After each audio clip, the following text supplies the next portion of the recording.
इब्न अबी लेबाजा अपने ज़माने का सबसे नामवर एथिस्ट है, जो इमाम के ज़माने में। आज के ज़माने का रिचर्ड डॉकिंस समझ लें उसे।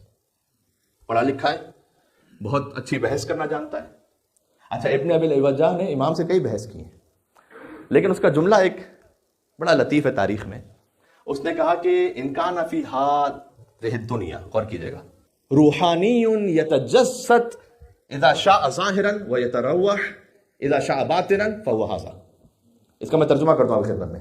अगर इस दुनिया में कोई ऐसी रूहानी हस्ती हो, यतजस्सद इज़ा शाअ ज़ाहिरन, जब उसकी मशीयत में हो तो किसी जसद में जाहिर हो जाए, व यतरव्वह इज़ा शाअ बातिनन, और जब उसकी मशीयत में हो तो अपनी रूह के साथ बातिन हो जाए, फहुव हाज़ा, तो वही जाफर इब्न मोहम्मद ने साथ, वो ये है। ये जुमला पहुंचा आता है।